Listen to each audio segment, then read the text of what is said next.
Rizal Mercado y Alonso Realonda, ang buong pangalan ni Dr. Jose Rizal. Taglay ng dugong Tagalog, bata pa lamang, dunong ay naipamalas. Sa aklat at sulat, utak ay matalas. Sa Ateneo at UST, talino'y humahabog.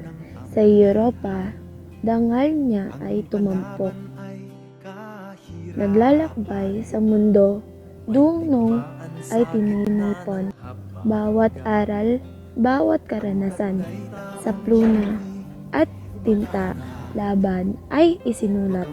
Maraming na ang nag-alay ng dugo, landas at dulong. Ang bayan raw Rebolusyong Pilipino, mayroong isang dakila at matalinong bayani na gumamit ng kanyang panulat upang ipahayag ang kalayaan ng mga Pilipino laban sa kolonisasyon ng Espanya at namatay nang siya ay paslangin noong ika-30 ng Disyembre 1896. Ping propagandista na sa Espanyol Revolusyon layindarin na pabahagi ng Espanyol ng may kamarurang kalayaan at kontrolin ng bansa. Ang kanyang dalawang nobela ay gumising sa bawat Pilipino upang ipaglaban ang kanilang kalayaan. Isang bayani na naniniwala sa mapayapang pag-aalsa kaysa sa madugong digmaan. Karaniwang kilala siya bilang Dr. Jose Rizal. Noong Hunyo 11, 1861 nang ipinanganak si Jose Protasio Rizal Mercado y Alonso Realonda sa bayan ng Calamba sa lalawigan ng Laguna. Siya ang ikapitong anak sa 11 anak nina Francisco Mercado Rizal at Teodora Alonso y Cuentos, isang pamilya na may lahing Chino-Pilipino. Riyimawar and leader ng kanilang pamilya, inapelyido nila si Mercado, pestagyan chainer Fransan hilisamngi sentimiento layan sa mga Chino noong panahong iyon. Ang pamilya ni Jose Rizal ay nakatira sa isang inuupahang ari-arian na pagmamay-ari ng isang paring Dominiko na nagbigay daan sa kanila na maging isang pamilya ng mayayamang magsasaka. Noong bata pa si Jose Rizal, natuklasan ng kanyang mga magulang na siya ay may mahusay na kakayahang intelektual at isa ring talentadong bata. Iyon ang dahilan kung bakit sa edad na 3 taon, alam na niya ang alpabeto kung saan ang kanyang ina ang naging unang guro niya. At sa edad na 5, marunong na siyang magbasa at magsulat at noong kanyang mga taon sa mataas na paaralan, nagtapos siya na may pinakamataas na karangalan sa edad na 16 sa Ateneo Municipal de Manila. Wakarodan High School, ininagforloy niyo ang kanyang pagsasanay, hobig suwing lupa, irasable zero ang kanyang pagsasanay noong taon 1877. Sa sumunod na taon, pumasa siya sa pagsusulit upang makuha ang kanyang lisensya sa larangan. Ngunit sa kasamaang palad, dahil siya ay 17 pa lamang noon, hindi siya nakatanggap ng lisensya dahil sa pagiging menor de edad. At dahil sa pangyayaring iyon, nagpasya si Jose Rizal na kumuha ng klase at maging estudyante ng medisina sa Universidad ng Santo Tomas. Gayunpaman, dahil sa aligasyon ng diskriminasyon ng mga profesor na Dominikano laban sa mga estudyanteng Pilipino, nagpasya siyang umalis sa paaralan at noong Mayo 1882, nang hindi alam ng kanyang mga magulang, pumunta si Rizal sa Madrid. Pagdating niya, nag-enroll siya sa Universidad Central de Madrid bilang estudyante ng medisina. Pagkatapos, noong Hunyo taong 1884, natanggap niya ang kanyang medical degree sa edad na 23. At sa sumunod na taon, nagtapos si Jose Rizal mula sa Departamento ng Pilosopiya at Panitikan. Ngungon John Juan ay kayang paglalakbay bilang estudyante ay hindi pa natatapos, kaya pagkatapos niyang magtapos sa Departamento ng Pilosopiya at mga letra, kinuha rin niya ang larangan ng ophthalmolohiya. Ito ay dahil na-inspire siya sa unti-unting pagkabulag ng kanyang ina.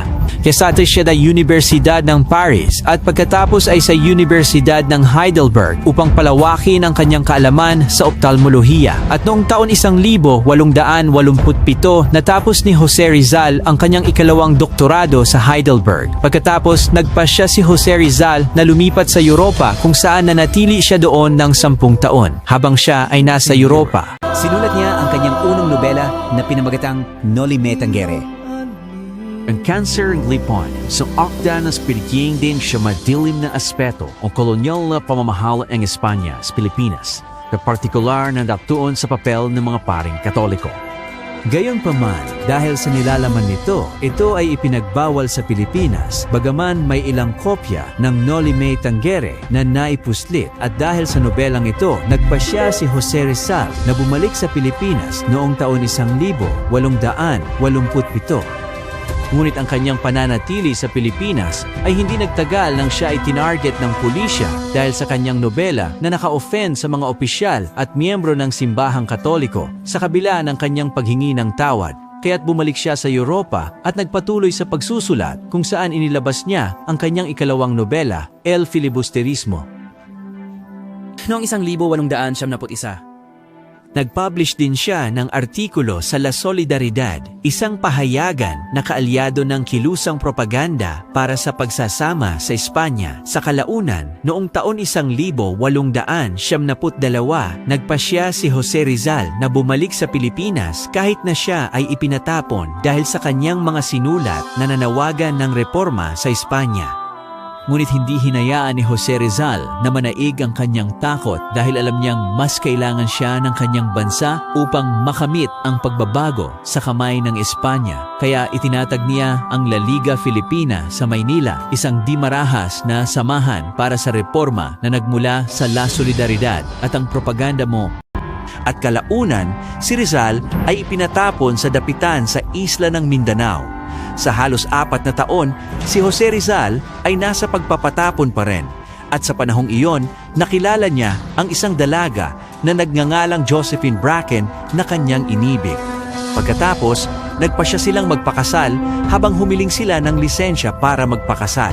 Sa wakastong dahil sa problema niya sa simbahan, ang kahilingan ay tinanggihan. At noong taon 1876, itinatag ang makabayang lihim na samahan na tinawag na Katipunan na nag-alsa laban sa Espanya.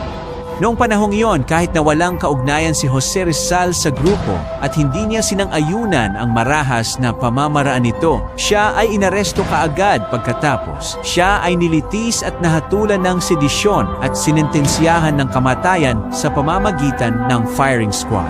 Ngunit kay Tatslo huwing Disyembre, taong 1876 sa itsadang sa 35 taon, isang nakakalungkot at trahedyang pangyayari ang naganap sa Maynila. Ito ay ang pampublikong pagbitay kay Jose Rizal. Ang pagkamatay ni Jose Rizal ay lumikha ng mas maraming pagtutol laban sa pamumuno ng Espanya. Kaya noong 1878, ang Pilipinas ay hindi na nasa ilalim ng kontrol ng Espanya. Terbuan, read me of si Jose Rizal. Yung walahan daw is marinlay magpakailanman sa puso ng bawat Pilipino.